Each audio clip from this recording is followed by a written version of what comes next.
Hello friends, നമ്മുടെ മൂത്രത്തിൽ ഒരു ചെറിയ പത കണ്ടു കഴിഞ്ഞാൽ കിഡ്നിക്ക് എന്തെങ്കിലും ഡാമേജ് വന്നിട്ടുണ്ടോ എന്ന് സംശയിക്കുന്ന പലരും ഉണ്ട്. ക്രിയാറ്റിൻ ചെക്ക് ചെയ്ത് നോക്കുമ്പോൾ ചെറിയൊരു വേരിയേഷൻ കണ്ടു കഴിഞ്ഞാൽ കിഡ്നി അടിച്ചു പോയെന്ന് സംശയിക്കുന്ന പലരും നമ്മുടെ അടുത്ത് വരാറുണ്ട്. നമുക്കറിയാം, നമ്മുടെ കിഡ്നി എന്ന് പറയുന്നത് ഒരു അരിപ്പ പോലെയാണ്. നമ്മുടെ ശരീരം എന്ന മെഷീനിലെ ഒരുപാട് വേസ്റ്റ് പ്രൊഡക്റ്റുകൾ ഈ അരിപ്പ വഴി അരിച്ചു കളയുന്ന പ്രവൃത്തിയാണ് എന്ത് നമ്മുടെ കിഡ്നി ചെയ്യുന്നത്. അതുകൊണ്ട് തന്നെ നമുക്ക് മൂത്രത്തിലൂടെ നമ്മൾ പ്രോട്ടീൻസും അതുപോലെ തന്നെ മറ്റ് വിഷവസ്തുക്കളൊക്കെ മൂത്രത്തിലൂടെയാണ് പുറത്തു പോകുന്നത്. അത് നമുക്ക് പതയായിട്ടും അല്ലെങ്കിൽ മറ്റ് കളർ വ്യത്യാസങ്ങളായിട്ടൊക്കെ നമ്മൾ കണ്ടുവരുന്നുണ്ട്. അപ്പം എങ്ങനെയൊക്കെ നമ്മൾ കിഡ്നി രോഗങ്ങളെ നമുക്ക് നേരത്തെ കണ്ടെത്താം, എന്തൊക്കെ ലക്ഷണങ്ങളിലൂടെയാണ് കിഡ്നി രോഗം ഉണ്ടെന്ന് നമ്മൾ മനസ്സിലാക്കുക, അത് കിഡ്നി രോഗമുള്ളവർ എന്തൊക്കെ ഭക്ഷണങ്ങൾ ഒഴിവാക്കണം, എന്തൊക്കെ ഭക്ഷണങ്ങൾ കഴിക്കണം എന്നുള്ളതിനെ കുറിച്ചാണ് ഞാൻ നിങ്ങളുമായിട്ട് ഇന്ന് ഷെയർ ചെയ്യാൻ ഉദ്ദേശിക്കുന്നത്. ഞാൻ doctor Shahala CH, doctor Basil Soumya hospital, Pandikkad, Malappuram ജില്ല.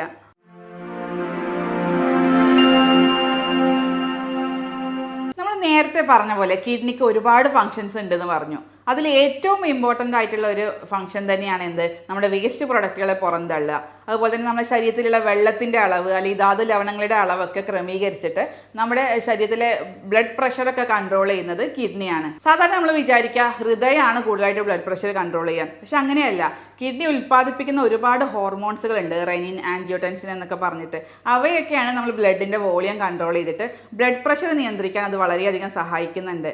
അതുകൊണ്ട് തന്നെയാണ് കിഡ്നി രോഗമുള്ളവരിൽ ഒട്ടുമിക്ക ആളുകളിലും നമ്മൾ പ്രഷർ കൂടുതലായിട്ട് കണ്ടുവരുന്നുണ്ട്. അതുപോലെ തന്നെ പ്രമേഹം കൂടുതലായിട്ട് കണ്ടുവരുന്നുണ്ട്. ഇത്തരത്തിലുള്ള പ്രമേഹമുള്ളവരിലും അതുപോലെ പ്രഷർ കൂടുതലുള്ളവരിലും കിഡ്നി രോഗങ്ങൾ കണ്ടുവരുന്നുണ്ട്. അപ്പോൾ എല്ലാം ഒരു കണക്റ്റഡ് ആയിട്ടാണ് നമ്മുടെ ശരീരത്തിൽ പ്രവർത്തിച്ചു വരുന്നത്. പിന്നെ വേറൊരു ഇമ്പോർട്ടൻ്റ് ആയിട്ടുള്ള ഒരു ഫംഗ്ഷനാണ് എന്ത് നമ്മളെ ശരീരത്തിലെ രക്തകോശങ്ങൾ ഉൽപ്പാദിപ്പിക്കുന്നത് നമ്മൾ കിഡ്നിയാണ്. പിന്നെ മാത്രമല്ല, നമ്മുടെ ബ്ലഡ് വെസൽസിൻ്റെ അകത്ത് നമ്മുടെ വികസനം സാധിപ്പിച്ചിട്ട് ബ്ലഡ് പ്രഷർ കുറക്കുന്നത് നമ്മുടെ കിഡ്നി തന്നെയാണ്.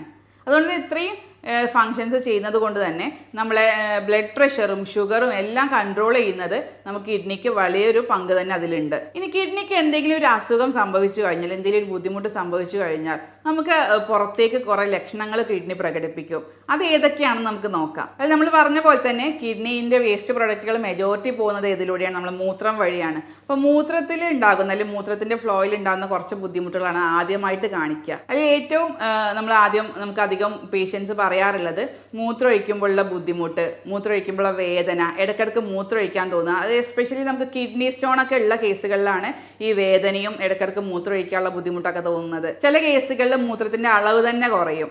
ചില കേസുകളിൽ തീരെ മൂത്രം പുറത്തേക്ക് വരാത്ത അവസ്ഥയുണ്ടാവും. ചില കേസുകളിലാണെങ്കിൽ മൂത്രത്തിൽ ബ്ലഡിൻ്റെ അംശം കാണുക, അല്ലെങ്കിൽ പഴുപ്പിൻ്റെ അംശം കാണുക, അല്ലെങ്കിൽ മൂത്രം ഒരു വെള്ള കളറായിട്ട് വരിക. ഇത്തരത്തിലുള്ള ഒരുപാട് ബുദ്ധിമുട്ടുകൾ കിഡ്നി രോഗികളിൽ നമ്മൾ കണ്ടുവരുന്നുണ്ട്. അപ്പം അത്തരം കേസുകളിലൊക്കെ എന്താണ് കിഡ്നി രോഗം എന്ന് കണ്ടെത്തിയിട്ട് അതിനനുസരിച്ചുള്ള ട്രീറ്റ്മെൻറ്റാണ് രോഗികൾ സ്വീകരിക്കേണ്ടത്. മാത്രമല്ല, ഒരുപാട് നമുക്ക് സ്കിന്നിലും ഒരുപാട് മാനിഫെസ്റ്റേഷൻസ്, ഒരുപാട് ലക്ഷണങ്ങൾ നമ്മുടെ കിഡ്നി നേരത്തെ നമുക്ക് തരുന്നുണ്ട്. ഒരു സ്കിന്ന് നോക്കുകയാണെങ്കിൽ എപ്പോഴും ഒരു ബ്ലഡിൻ്റെ അളവ് കുറഞ്ഞ പോലെ, ഒരു വിളർത്ത പോലെയുള്ള സ്കിന്നായിരിക്കും ഇത്തരം രോഗികൾക്ക് ഉണ്ടാവുക. അവരുടെ നഖം നോക്കിക്കഴിഞ്ഞാൽ ഒരു 2 ഷെയ്ഡായിട്ട് കാണാം. ഒരു പകുതി ഷെയ്ഡ് പിങ്ക് കളറും പകുതി ഷെയ്ഡ് ഒരു വൈറ്റ് കളറിലും അവരുടെ നഖങ്ങൾ നമുക്ക് പ്രത്യക്ഷപ്പെടാം. അതുപോലെ തന്നെ നമ്മുടെ സ്കിന്നിൻ്റെ താഴെ ഒരുപാട് ബ്ലീഡിങ് സ്പോട്ടുകൾ അവർക്ക് കാണാറുണ്ട്. നമ്മുടെ ദഹന വ്യവസ്ഥയിൽ അവരുടെ മ്യൂക്കസ് മെംബ്രെയിനിൽ കുറേ അൾസറുകൾ അല്ലെങ്കിൽ വ്രണങ്ങൾ ഉണ്ടാക്കുന്നത് കാരണം നമ്മുടെ വായിൽ പുണ്ണുകൾ വരിക, അതുപോലെ തന്നെ വയറിൽ പുണ്ണുകൾ വരിക. അത് കാരണം നമുക്ക് ഡൈജഷനിൽ പ്രശ്നങ്ങൾ വരുന്നുണ്ട്, ഓക്കാനം വരുന്നുണ്ട്, ഛർദി വരാം. ഇതൊരു ഭക്ഷണത്തിനോടൊരു വിരക്തി തോന്നാം. ഒരു നല്ല ഭക്ഷണം മുമ്പിൽ വെച്ച് കഴിഞ്ഞാലും ഭക്ഷണം കഴിക്കാൻ തോന്നാത്തൊരവസ്ഥയൊക്കെ ഇത്തരം ആളുകളിൽ നമ്മൾ കോമൺ ആയിട്ട് കണ്ടുവരുന്നതാണ്. പിന്നെ പൊതുവേ നമ്മൾ കാണുന്ന വേറൊരു കണ്ടീഷനാണ് നീര് വരുന്നത്. കാലിൽ നീര് വരിക, അല്ലെങ്കിൽ കയ്യിൽ നീര് വരിക, അല്ലെങ്കിൽ പ്രത്യേകിച്ച് നമ്മുടെ മുഖത്ത് കണ്ണിന് ചുറ്റുമായിട്ടൊക്കെ ഒരു പഫിനെസ് അല്ലെങ്കിൽ നീര് തൂങ്ങിക്കിടക്കുന്ന അവസ്ഥയൊക്കെ നമ്മൾ കോമൺ ആയിട്ട് കണ്ടുവരുന്നതാണ്. മറ്റു ചില കേസുകൾ നമ്മളെ കിഡ്നി രോഗികളിൽ നമ്മളെ ഹൃദയത്തിൻ്റെ ആവരണത്തിൽ നമ്മൾ നീർക്കെട്ട് ഉണ്ടാക്കിയിട്ട് അവിടെ ചെസ്റ്റ് പെയിൻ ആയിട്ടും നെഞ്ഞുവേദനയായിട്ടൊക്കെ ചില ആളുകളിൽ കാണാറുണ്ട്. ശ്വാസകോശത്തിൻ്റെ അറകളിലും ഇതുപോലെ നീർക്കെട്ട് വന്നിട്ട് അവിടെ നമുക്ക് ശ്വാസം എടുക്കാനുള്ള ബുദ്ധിമുട്ടും ചില ആളുകളിൽ കണ്ടുവരുന്നുണ്ട്. കുറച്ച് അഡ്വാൻസ്ഡ് ആയിട്ടുള്ള കിഡ്നി പേഷ്യൻസിലൊക്കെ ആണെങ്കിൽ അവർക്ക് മെൻ്റലി കുറേ ഇറിറ്റബിലിറ്റി വരാം, മര്യാദക്കുള്ള ഉറക്കം കിട്ടാതെ വരിക, അതുപോലെ തന്നെ കൂടുതൽ ഡിപ്രഷൻ സ്റ്റേജിലേക്കൊക്കെ പോകുന്നതായിട്ടും കണ്ടുവരുന്നുണ്ട്. അപ്പോൾ ഇത്രയേറെ കുറേ വാർണിംഗ് സൈൻസ് നമുക്ക് ആദ്യം കിഡ്നി പ്രവർത്തനം കുറയുമ്പോൾ തന്നെ നമുക്കത് മനസ്സിലാക്കി തരുന്നുണ്ട് കിഡ്നി. അപ്പോൾ നമ്മൾ ഏർലി സ്റ്റേജിൽ തന്നെ നേരത്തെ തന്നെ അത് കണ്ടുപിടിച്ച് കഴിഞ്ഞാൽ നമുക്ക് ഒരു പരിധി വരെ ഇത്തരം ബുദ്ധിമുട്ടുകൾ കുറച്ച് കൊണ്ടുവരാനും അതൊരു ഡയാലിസിസ് സ്റ്റേജിലേക്ക് എത്താതെ വേറൊരു കോംപ്ലിക്കേഷൻസിലേക്കോ അല്ലെങ്കിൽ റീനൽ ട്രാൻസ്പ്ലാന്റേഷനിലേക്കൊക്കെ എത്താതെ തന്നെ നമുക്കതിനെ ഒരു പരിധിവരെ തന്നെ നമുക്ക് കൺട്രോൾ ചെയ്യാവുന്നതാണ്. പിന്നെ ഒട്ടുമിക്ക രോഗികളും ചോദിക്കാറുണ്ട്, പ്രമേഹത്തിനുള്ള മരുന്ന് കൂടുതലായിട്ട് കഴിച്ചു കഴിഞ്ഞാൽ നമുക്ക് കിഡ്നി അടിച്ചു പോകുമെന്നൊക്കെ ചോദിക്കാറുണ്ട്. പക്ഷെ ഒരിക്കലും അങ്ങനെയില്ല. ഒക്കെ ഒരു നോർമൽ ഡോസിലായിരിക്കും നമ്മളെ ഡോക്ടർ പ്രിസ്ക്രൈബ് ചെയ്തിട്ടുണ്ടാവുക. നമ്മൾ ഷുഗർ കൺട്രോൾ ചെയ്യാത്ത കേസുകളിലാണ് അത് കിഡ്നിയെ കൂടുതലായിട്ട് അത് ബാധിക്കുക. ഷുഗറിന് മരുന്ന് കഴിച്ചതുകൊണ്ടല്ല, കൂടുതൽ ഷുഗർ കൺട്രോൾ ചെയ്യാതെ നമ്മൾ വെച്ചുകൊണ്ടിരുന്ന് കഴിഞ്ഞാൽ കിഡ്നിയെ മാത്രമല്ല മറ്റ് പല അവയവങ്ങളെയും നമ്മൾ പ്രമേഹം ബാധിക്കാറുണ്ട്. കണ്ണിനെ ആയാലും അല്ലെങ്കിൽ ഹാർട്ടിനെ ആയാലും കിഡ്നി ആയാലും പല ലിവറിനെ വരെ നമ്മളെ പ്രമേഹം ബാധിക്കാറുണ്ട്. അതുപോലെ തന്നെ കിഡ്നി രോഗികളിൽ കോമൺ ആയിട്ട് കണ്ടുവരുന്നതാണ് ഹൈപ്പർ ടെൻഷന്, പ്രഷർ കൂടുന്ന കണ്ടീഷന്. കാരണം കിഡ്നിയും അതുപോലെ തന്നെ നമ്മുടെ ബ്ലഡ് വെസൽസ്, അത് രക്തക്കുഴലുകൾ തമ്മിൽ വലിയൊരു കണക്ഷൻ ഉണ്ട്. ഈ കിഡ്നി കൃത്യമായിട്ട് ഹോർമോണുകൾ ഉൽപ്പാദിച്ചാൽ മാത്രമേ നമുക്ക് ബ്ലഡ് ഫ്ലോ ഒക്കെ കൃത്യമായിട്ട് നടന്ന് ബ്ലഡ് പ്രഷർ കൺട്രോൾ ആവുകയുള്ളൂ. അപ്പോൾ ഈ കിഡ്നി പേഷ്യൻസിൽ അല്ലെങ്കിൽ കിഡ്നിക്ക് ബുദ്ധിമുട്ടുകളുള്ള ആളുകളിൽ പ്രഷർ കൂടുതലായിട്ട് എപ്പോഴും നമ്മൾ കണ്ടുവരുന്നുണ്ട്. ഇനി കിഡ്നിക്ക് ബാധിക്കുന്ന കോമൺ ആയിട്ട് നമ്മൾ കണ്ടുവരുന്ന കുറച്ച് അസുഖങ്ങൾ നോക്കാം. അതിൽ ഏറ്റവും നമ്മൾ ക്ലിനിക്കൽ പ്രാക്ടീസിൽ കൂടുതലായിട്ട് കണ്ടുവരുന്നതാണ് യൂറിനറി ട്രാക്ട് ഇൻഫെക്ഷന്. നമ്മുടെ മൂത്രാശയ സംബന്ധമായിട്ടുള്ള ഇൻഫെക്ഷൻസ് കൂടുതൽ സ്ത്രീകളിലൊക്കെയാണ് നമ്മൾ കണ്ടുവരുന്നത്. അവരുടെ നമ്മളെ വിസർജന ഭാഗത്ത് നിന്ന് അല്ലെങ്കിൽ ജനൈറ്റൽ ഏരിയയിൽ നിന്നൊക്കെ ബാക്ടീരിയകൾ കൂടുതൽ പെട്ടെന്ന് നമ്മളെ മൂത്രനാളിയിലേക്ക് എത്തിയിട്ട് വരുന്ന ഇൻഫെക്ഷൻസ് ആണ് കൂടുതൽ യൂറിനറി ട്രാക്ട് ഇൻഫെക്ഷൻസ് ആയിട്ട് കണ്ടുവരുന്നത്. അതിൻ്റെ പ്രധാന കാരണം ഈക്കോളി എന്ന ബാക്ടീരിയയാണ്. പേഴ്സണൽ ഹൈജീൻ ഇത്തരം സ്ത്രീകൾക്ക് വളരെ നിർബന്ധമാണ്. കൃത്യമായിട്ട് എസ്പെഷ്യലി നമ്മൾ സെക്ഷുവൽ കോണ്ടാക്റ്റ് ഒക്കെ കഴിഞ്ഞിട്ട് കൃത്യമായിട്ട് അവിടെ കഴുകി വൃത്തിയാക്കുക. എങ്കിൽ മാത്രമേ ഈ ഒരു ഇൻഫെക്ഷൻ പൂർണ്ണമായിട്ട് മാറ്റാൻ കഴിയുള്ളൂ. മാത്രമല്ല ചില കേസുകളിൽ മരുന്നുകളും ആവശ്യമായിട്ട് വരും. അപ്പോൾ ഡോക്ടറെ കണ്ടിട്ട് അതിനാവശ്യമുള്ള മരുന്നുകളും സ്വീകരിക്കുക. അതുപോലെ വെള്ളം ധാരാളം കുടിക്കുക. പിന്നെ പഞ്ചസാരയുടെ ഉപയോഗം പൂർണ്ണമായിട്ടും ഇത്തരം യൂറിനറി ട്രാക്ട് ഇൻഫെക്ഷൻസ് ഉള്ള സ്ത്രീകളിൽ പൂർണ്ണമായിട്ടും പഞ്ചസാരയുടെ ഉപയോഗം കുറയ്ക്കാൻ ശ്രദ്ധിക്കുക. പിന്നെ അതുപോലെ തന്നെ നമ്മൾ കൂടുതലായിട്ട് കണ്ടുവരുന്ന വേറൊരു കേസാണ് നമ്മൾ കിഡ്നിയിലെ കല്ലുകൾ, കിഡ്നി സ്റ്റോൺസ് എന്ന് പറയും. കിഡ്നി സ്റ്റോൺസ് പലതരം ഉണ്ട്. കാൽഷ്യം സ്റ്റോൺസ് ഉണ്ട്, യൂറിക് ആസിഡിൻ്റെ സ്റ്റോണുകളുണ്ട്. അതിനൊക്കെ പ്രധാന കാരണം നമ്മൾ ബ്ലഡിൽ യൂറിക് ആസിഡ് അല്ലെങ്കിൽ കാൽഷ്യം ഒക്കെ കൂടിയിട്ട് അല്ലെങ്കിൽ നമ്മൾ എന്തെങ്കിലും ബ്ലഡിൽ ഇൻഫെക്ഷൻസ് ഒക്കെ വന്നു കഴിഞ്ഞാൽ ഇത്തരത്തിലുള്ള ക്രിസ്റ്റൽസ് നമ്മളെ യൂറിനറി ട്രാക്റ്റിൽ കിഡ്നിയിലാവാം അല്ലെങ്കിൽ മൂത്രാശയത്തിലാവാം മൂത്രനാളിയിലാവാം, എവിടെ വേണമെങ്കിലും ക്രിസ്റ്റൽസ് രൂപപ്പെടാം. അത് കാരണം മൂത്രമൊഴിക്കാനുള്ള ബുദ്ധിമുട്ട് വരിക, മൂത്രത്തിൻ്റെ അളവ് കുറയുക, മൂത്രത്തിൽ ബ്ലഡ് കാണുക, നല്ല സിവിയർ ആയിട്ടുള്ള നമുക്ക് വയറിൻ്റെ ഭാഗത്ത് വേദന വന്നിട്ട് അത് താഴേക്കൊക്കെ റേഡിയേറ്റ് ചെയ്ത് മൂത്രനാളിയിലേക്ക് വരെ വേദന ഇറങ്ങി വരാറുണ്ട്. ഇത്തരത്തിലുള്ള മൂത്രക്കല്ലിൻ്റെ അസുഖങ്ങളും വളരെ ഇന്ന് കോമൺ ആയിട്ട് കണ്ടുവരുന്നുണ്ട്. കുറച്ച് അഡ്വാൻസ് ചെയ്ത് കഴിഞ്ഞാൽ, കുറച്ച് ഈ സ്റ്റേജിൽ നിന്നൊക്കെ വിട്ട് കഴിഞ്ഞാൽ പിന്നെ കാണുന്ന കിഡ്നി രോഗങ്ങളാണ് നമ്മുടെ കിഡ്നിയിലുള്ള നീർക്കെട്ട്, നെഫ്രൈറ്റിക് സിൻഡ്രോം അല്ലെങ്കിൽ നെഫ്രോട്ടിക് സിൻഡ്രോം ഒക്കെ എന്ന് പറയും. അതും പൊതുവേ നമ്മൾ ചില ബാക്ടീരിയാസിൻ്റെ ഇൻഫെക്ഷൻ കാരണം വരുന്നത് തന്നെയാണ്. അതിലാണ് കൂടുതലായിട്ട് നമ്മൾ മൂത്രത്തിൽ പത കണ്ടുവരുന്നത്. പ്രോട്ടീനൂറിയ എന്ന് പറയും. അതിൽ നമ്മൾ മൂത്രത്തിൽ പതയായിട്ട് വരും, മൂത്രത്തിൽ ബ്ലഡായിട്ട് വരും, പിന്നെ ശരീരം ആകെ നീര് വെക്കും. ഇത്തരത്തിലുള്ള കുറേ കണ്ടീഷൻസ് നമുക്ക് കുറച്ച് കിഡ്നി ഡിസീസ് പ്രോഗ്രസ് ചെയ്ത് കഴിഞ്ഞാൽ അല്ലെങ്കിൽ കുറച്ചും കൂടെ അഡ്വാൻസ് ചെയ്ത് കഴിഞ്ഞാൽ നമുക്ക് കാണാൻ സാധിക്കാറുണ്ട്. പിന്നെ കൂടുതലായിട്ട് പ്രോഗ്രസ് ചെയ്ത് കഴിഞ്ഞാലാണ് പിന്നെ ലാസ്റ്റ് സ്റ്റേജിലേക്ക് റീനൽ ഫെയിലിയറിലേക്കൊക്കെ പോവുക. റീനൽ ഫെയിലിയർ കേസിലാണ് പിന്നെ ഡയാലിസിസും കാര്യങ്ങളൊക്കെ ആയിട്ട് രോഗി മുന്നോട്ട് പോകേണ്ടി വരുന്ന ഒരു അവസ്ഥ വരുന്നത്. പിന്നെ വളരെ കോമൺ ആയിട്ട് കണ്ടുവരുന്ന വേറൊരു കിഡ്നി രോഗങ്ങളിൽപ്പെട്ട ഒന്നാണ് നമ്മൾ ഡ്രഗുകൾ കാരണം വരുന്ന അല്ലെങ്കിൽ മരുന്നുകൾ കാരണം വരുന്ന കിഡ്നി അസുഖങ്ങൾ. പൊതുവേ ഇത് സ്ത്രീകളിലാണെന്ന് കൂടുതലായിട്ട് കണ്ടുവരുന്നത്. ഡോക്ടറുടെ നിർദ്ദേശപ്രകാരം അല്ലാതെ കൂടുതലായിട്ട് നമ്മൾ മരുന്നുകൾ, പ്രത്യേകിച്ച് ആസ്പിരിന് അല്ലെങ്കിൽ NSAIDs, non steroidal anti inflammatory drugs ഒക്കെ നമ്മൾ കുറേ കാലം ഡോക്ടറുടെ ഉപദേശമൊന്നും ഇല്ലാതെ ഉപയോഗിക്കുകയാണെങ്കിൽ നമ്മുടെ കിഡ്നികൾക്ക് തകരാറ് വരാൻ സംഭവിക്കാം.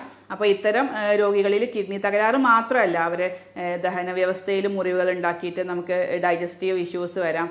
അതുപോലെ തന്നെ രക്തക്കുഴലുകളിൽ കട്ട പിടിക്കുന്ന അസുഖങ്ങൾ വരാം. ഒക്കെ മെൻ്റലി സൈക്കോസിസ് എന്ന് പറഞ്ഞ സ്റ്റേജിലേക്കൊക്കെ അത് പോകാനുള്ള സാധ്യതയുണ്ട്. അപ്പം അത്തരം കേസുകളിൽ നമ്മൾ സ്ത്രീകളിൽ പ്രത്യേകിച്ച് അത്യാവശ്യമായിട്ടുള്ള സാഹചര്യങ്ങളിൽ മാത്രം നമ്മൾ മരുന്നുകൾ ഉപയോഗിക്കാൻ ശ്രദ്ധിക്കുക. അനാവശ്യമായിട്ട് മരുന്നുകൾ ഉപയോഗിക്കാതിരിക്കുക. അപ്പോൾ ഈ ഒരു കിഡ്നി സംബന്ധമായിട്ടുള്ള ബുദ്ധിമുട്ടുകൾ കാണുകയാണെങ്കിൽ അത്തരം ഡ്രഗ്സ് പൂർണ്ണമായിട്ടും ഒഴിവാക്കുക തന്നെ വേണം.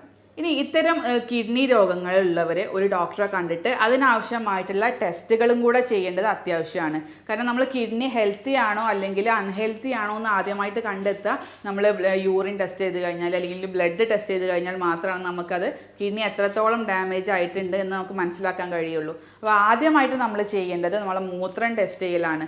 മൂത്രത്തിൽ നമ്മൾ കളറ് ടെസ്റ്റ് ചെയ്യും, അതുപോലെ തന്നെ അതിൻ്റെ അളവ് ടെസ്റ്റ് ചെയ്യും. അളവൊക്കെ നോർമലി ഒരു 24 ഹവറിൽ ഒരു ദിവസത്തിൻ്റെ ഉള്ളിൽ സാധാരണ ഇത്ര ml യൂറിൻ പോകണം എന്നുണ്ട്. പക്ഷെ ചില കേസുകളിൽ യൂറിൻ്റെ ഔട്ട്പുട്ട് വളരെ കുറവായിരിക്കും. അതുപോലെ കളറിൽ വ്യത്യാസം ഉണ്ടാവും. ചില പിഗ്മെൻറ്റ്സ് വരുമ്പോൾ ഡ്രഗുകളൊക്കെ കൂടുതലായിട്ട് ഉപയോഗിക്കുന്ന ആളുകളിൽ യൂറിൻ്റെ കളർ വ്യത്യാസം വരാം. അതുപോലെ ചില ആളുകളിൽ യൂറിൻ്റെ തിക്നെസ് അല്ലെങ്കിൽ കൂടാം, അതിന് കൂടുതൽ പഴുപ്പിൻ്റെ കോശങ്ങൾ ഉണ്ടാവാം, അല്ലെങ്കിൽ ബ്ലഡിൻ്റെ കോശങ്ങൾ ഉണ്ടാവാം.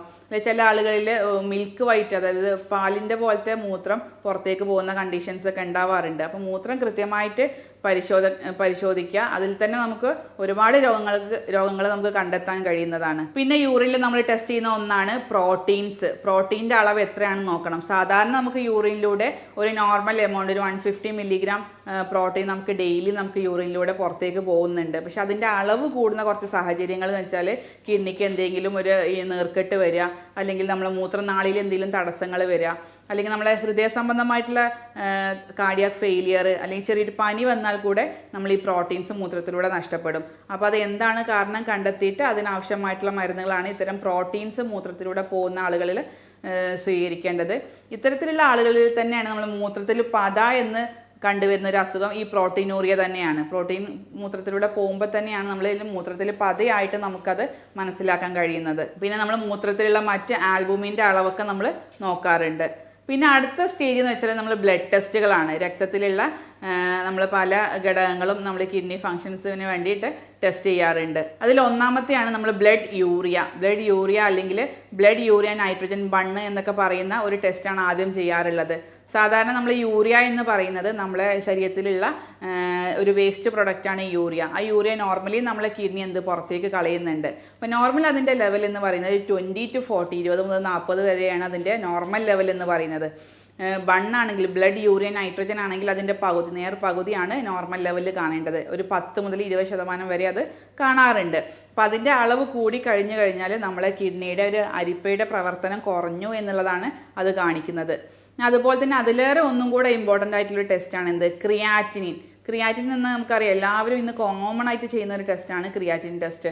അത് നോർമൽ റേഞ്ച് നമുക്കറിയാം 0.8 മുതൽ ഒരു 1.2 വരെ നമുക്ക് നോർമൽ റേഞ്ചിൽ ക്രിയാറ്റിനിൻ കാണാവുന്നതാണ്. പക്ഷേ ക്രിയാറ്റിനിൻ കൂടി കഴിഞ്ഞാലും ഈ കിഡ്നിയുടെ ഫങ്ഷൻസ് കുറഞ്ഞു എന്ന് നമുക്ക് മനസ്സിലാക്കാം. അല്ലെങ്കിൽ കിഡ്നീൻ്റെ ഈ ഫിൽട്രേഷൻ്റെ അല്ലെങ്കിൽ അരിപ്പയുടെ പ്രവർത്തനം കുറഞ്ഞത് കൊണ്ടാണ് കൂടുതൽ വേസ്റ്റ് പ്രൊഡക്റ്റ് നമുക്ക് ബ്ലഡിൽ കാണാൻ കഴിയുന്നു എന്നുള്ളതാണ് ഈ ക്രിയാറ്റിനിൻ കൂടിയത് കൊണ്ട് നമുക്ക് മനസ്സിലാവുന്നത്. പിന്നീട് നമ്മൾ മൂത്രവും ബ്ലഡൊക്കെ ടെസ്റ്റ് ചെയ്ത് കഴിഞ്ഞാൽ പിന്നീട് നമ്മൾ കൂടുതലായിട്ട് ഒന്നും കൂടെ അറിയണമെങ്കിൽ നമ്മൾ ചെയ്യേണ്ട ടെസ്റ്റുകളാണ് സ്കാനിങ് ടെസ്റ്റുകൾ.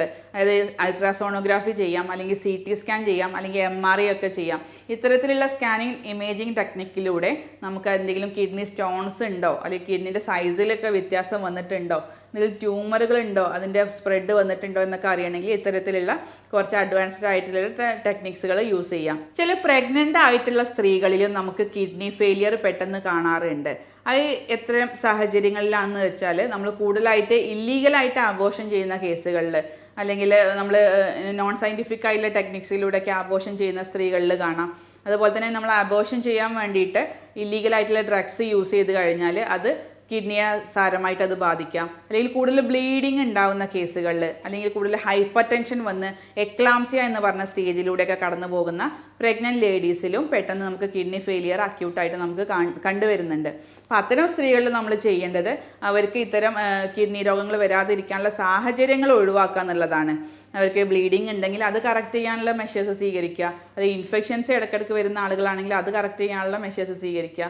പിന്നെ ഇല്ലീഗലായിട്ട് അബോർഷൻസ് ഒക്കെ ചെയ്യാതിരിക്കുക, കിഡ്നിക്ക് രോഗങ്ങൾ വരുത്തുന്ന ഡ്രഗ്സുകളും മരുന്നുകളൊക്കെ ഉപയോഗിക്കാതിരിക്കുക. ഇത്തരം കാര്യങ്ങൾ ചെയ്താൽ തന്നെ ഈ പ്രഗ്നൻസിയും ഡെലിവറിയുമായിട്ട് ബന്ധപ്പെട്ട് വരുന്ന കിഡ്നി രോഗങ്ങൾ നമുക്ക് തടയാൻ കഴിയുന്നതാണ്.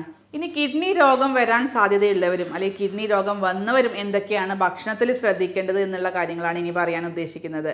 അതിൽ നമുക്കറിയാം, കിഡ്നി രോഗമുള്ളവർ അവരുടെ ടോട്ടൽ ഭക്ഷണത്തിലുള്ള കലോറിയുടെയും അല്ലെങ്കിൽ പ്രോട്ടീൻ്റെ അളവൊക്കെ വളരെ കുറയ്ക്കണം. കാരണം നമുക്കറിയാം, നോർമലി ഒരു ഹെൽത്തി ആയിട്ടുള്ള ആളുകൾക്ക് ഒരു 20 മുതൽ 25 കലോറിയാണ് പെർ കിലോഗ്രാം അവർക്ക് വേണ്ടത്. പക്ഷേ കിഡ്നി രോഗം വരാൻ സാധ്യതയുള്ളവരും അല്ലെങ്കിൽ കിഡ്നിക്ക് രോഗം വന്നിട്ടുള്ളവരും എന്താക്കണം, അവരുടെ കലോറിയുടെ ഇൻടേക്ക് കുറച്ചുകൊണ്ട് വരും. 20 മതി അവർക്ക്, മാക്സിമം കലോറീസ് ഡെയിലി മതി. പെർ കിലോഗ്രാം അവർക്ക് 20 കലോറി മതി. അതുപോലെ തന്നെ അവർ പ്രോട്ടീൻ എത്രത്തോളം കഴിക്കുന്നു എന്നുള്ളതും ഇതിനെ ഡിപ്പെൻഡ് ചെയ്യും. പ്രോട്ടീൻ സാധാരണ ഒരാൾക്കാണെങ്കിൽ 1 ഗ്രാം പെർ കിലോഗ്രാം എന്നുള്ള രീതിക്കാണ് വേണ്ടത്. പക്ഷേ ഇത്തരം രോഗികളിൽ ഒരു 0.8 ഗ്രാം എന്നുള്ള നിലക്കാണ് പ്രോട്ടീനും ആവശ്യമുള്ളൂ. പിന്നെ ഏറ്റവും ശ്രദ്ധിക്കാനുള്ളത് നമ്മളെ വീട്ടിലുള്ള കുറച്ച് സാധനങ്ങൾ തന്നെ, ഭക്ഷ്യവസ്തുക്കളായിക്കോട്ടെ അല്ലെങ്കിൽ ഉപ്പ്, പഞ്ചസാര, അതിലൊക്കെ നമ്മൾ കുറച്ച് മാറ്റങ്ങൾ ഇത്തരം രോഗികളിൽ വരുത്തേണ്ടതുണ്ട്. അതിൽ ഉപ്പിൻ്റെ അളവ് പൂർണ്ണമായിട്ടും ഇത്തരം കിഡ്നി രോഗികൾ ഒഴിവാക്കേണ്ടതാണ്. ഇനി ഭക്ഷണങ്ങൾ പാകം ചെയ്യുകയാണെങ്കിൽ തന്നെ ഉപ്പില്ലാതെ വെക്കാനത് ശ്രദ്ധിക്കുക. ഉപ്പ് കൂടുതലായിട്ട് അടങ്ങിയിട്ടുള്ള പപ്പടം, അതുപോലെ അച്ചാറുകൾ, ഉപ്പ് കൂടുതലുള്ള നട്ട്സുകൾ, ചോക്ലേറ്റ് ഡ്രിങ്ക്സ് ഒക്കെ പൂർണ്ണമായിട്ടും ഒഴിവാക്കുന്നതാണ് നല്ലത്. പിന്നെ വെള്ളത്തിൻ്റെ അളവാണെങ്കിൽ പോലും ഇത്തരം രോഗികളിൽ ഒരു ലിമിറ്റേഷൻ നല്ലതാണ്. ഒരു 1.5 അല്ലെങ്കിൽ 1 ലിറ്ററിന് താഴെ മാത്രമേ കിഡ്നി രോഗികളിൽ വെള്ളത്തിൻ്റെ അളവ് പാടുള്ളൂ. അതുപോലെ തന്നെയാണ് നമുക്ക് പൊട്ടാഷ്യം കൂടുതലുള്ള ഭക്ഷണങ്ങളാണ് കിഡ്നി രോഗികൾ പൂർണ്ണമായിട്ടും ഒഴിവാക്കേണ്ടത്. പൊട്ടാഷ്യം കൂടുതലുള്ളതെന്ന് പറയുമ്പോൾ പല പഴങ്ങളിലും പച്ചക്കറികളൊക്കെ ഉണ്ട്. അതിൽ പെട്ടതാണ് നമ്മളെ ചീര, അതുപോലെ മുരിങ്ങാക്കായ, നമ്മളെ പൊട്ടറ്റോ, അതായത് നമ്മൾ ഉരുളക്കിഴങ്ങ്, അതുപോലെ തന്നെ മധുരക്കിഴങ്ങ്, അതിലൊക്കെ ഒരുപാട് പൊട്ടാഷ്യം അടങ്ങിയിട്ടുണ്ട്. അപ്പോൾ പൊട്ടാഷ്യം അടങ്ങിയിട്ടുള്ള ഭക്ഷണങ്ങൾ, വെജിറ്റബിൾസ് പൂർണ്ണമായിട്ടും ഒഴിവാക്കുക. അത് നമ്മളെ കിഡ്നിയുടെ വർക്ക് ലോഡ് കൂട്ടാനും അതുപോലെ നമ്മളെ പുറത്തേക്ക് കളയുന്ന ആ ഒരു മെക്കാനിസത്തിനൊക്കെ അത് തടസ്സപ്പെടുത്തുന്നത് ഈ പൊട്ടാഷ്യം കൂടുതലുള്ള ഭക്ഷണങ്ങളാണ്. അതുപോലെ തന്നെ നമ്മൾ വെജിറ്റബിൾസിലുള്ള പൊട്ടാഷ്യം കുറക്കാൻ വേണ്ടിയിട്ട് നമുക്ക് ചെയ്യുന്ന ഒരു ടെക്നിക്കാണ് ലീച്ചിങ് ടെക്നിക്ക്. അതായത് കൂടുതൽ ഇലക്കറികളൊക്കെ ആണെങ്കിൽ നമ്മളൊരു 10 മിനിറ്റ്, ഒരു 15 മിനിറ്റ് ചൂടുവെള്ളത്തിലിട്ട് വെക്കുക അല്ലെങ്കിൽ തിളപ്പിക്കുക. എന്നിട്ട് ആ വെള്ളം ഊറ്റിക്കളഞ്ഞതിന് ശേഷം നമുക്ക് ആ വെജിറ്റബിൾസ് സേഫായിട്ട് ഉപയോഗിക്കാവുന്നതാണ്. അപ്പോൾ അതിൻ്റെ പൊട്ടാഷ്യത്തിൻ്റെ കണ്ടൻറ്റ് കുറയുകയും നമുക്ക് സേഫായിട്ട് കിഡ്നി രോഗികളിൽ ഉപയോഗിക്കുകയും ചെയ്യാം. അതുപോലെ തന്നെ സോഡിയം കണ്ടൻറ്റ് ഉള്ള കൂടുതലായിട്ടുള്ള നമ്മളെ ക്യാനിലുള്ള ഫുഡ് ഐറ്റംസ്, അതുപോലെ ബേക്കിംഗ് സോഡ, അതുപോലെ തന്നെ സോഫ്റ്റ് ഡ്രിങ്ക്സ് ഒക്കെ പൂർണ്ണമായിട്ടും ഒഴിവാക്കുക. അതുപോലെ തന്നെ ഫോസ്ഫറസ് കൂടുതലായിട്ടുള്ള ഭക്ഷണങ്ങൾ, പാലുൽപ്പന്നങ്ങൾ, അതുപോലെ തന്നെ ചോക്ലേറ്റ് ഡ്രിങ്ക്സ് ഒക്കെ പൂർണ്ണമായിട്ടും ഒഴിവാക്കുന്നത് തന്നെയാണ് വളരെ നല്ലത്. ഇനി എന്തൊക്കെ ഭക്ഷണങ്ങൾ ഇത്തരം ആളുകൾക്ക് കഴിക്കാം എന്നുള്ളതാണ് ഇനി പറയാൻ ഉദ്ദേശിക്കുന്നത്. അതിൽ പൊട്ടാഷ്യം കുറവുള്ള ഭക്ഷണങ്ങൾ നമുക്ക് ഡെയിലി ഇവർക്ക് ഉപയോഗിക്കാവുന്നതാണ്. അതിൽ പെട്ടതാണ് നമ്മുടെ ക്യാരറ്റ്, അതുപോലെ ബീട്രൂട്ട്, മുള്ളങ്കി, അതുപോലെ ആപ്പിള്, ഗോവ, പൈനാപ്പിള്, അതുപോലെ തന്നെ നമ്മൾ പച്ചമാങ്ങ, പയറുവർഗ്ഗങ്ങളൊക്കെ ഇവർക്ക് ഡെയിലി ഉപയോഗിക്കാം. പച്ചക്കറികളിലാണെങ്കിൽ നമുക്ക് വെള്ളരിക്ക, അതുപോലെ കക്കരിക്ക, പീച്ചിങ്ങ, പടവലങ്ങയൊക്കെ വളരെ എഫക്റ്റീവായിട്ട് അല്ലെങ്കിൽ വളരെ സൈഡ് എഫക്റ്റ് ഒന്നും ഇല്ലാതെ തന്നെ ഇത്തരം രോഗികൾക്ക് ഈ പച്ചക്കറികൾ ഉപയോഗിക്കാവുന്നതാണ്. അപ്പോൾ ഇത്രയും കാര്യങ്ങൾ നിങ്ങൾ കൃത്യമായിട്ട് ശ്രദ്ധിക്കുക. ഞാൻ പറഞ്ഞ ഈ കാര്യങ്ങൾ കൃത്യമായിട്ട് ഫോളോ ചെയ്യുകയാണെങ്കിൽ തന്നെ നമുക്ക് ഈ കിഡ്നി രോഗങ്ങൾ ഒരു പരിധിവരെ കൺട്രോൾ ചെയ്യാൻ പറ്റും. പിന്നെ ഡോക്ടറുടെ ഉപദേശം തേടിയിട്ട് അതിനാവശ്യമായിട്ടുള്ള മരുന്നുകളും കൂടെ സ്വീകരിക്കുക. അപ്പോൾ ഞാൻ ഈ പറഞ്ഞ കാര്യങ്ങൾ എല്ലാവർക്കും മനസ്സിലായെന്ന് വിശ്വസിക്കുന്നു. പരമാവധി ഈ ഇത്തരത്തിലുള്ള ഇൻഫർമേഷൻസ് എല്ലാവരിലേക്ക് എത്തിക്കാൻ ശ്രദ്ധിക്കുക. സ്നേഹത്തോടെ doctor Shahala CH, doctor Basil Somiya hospital, Pandikkad, Malappuram ജില്ല.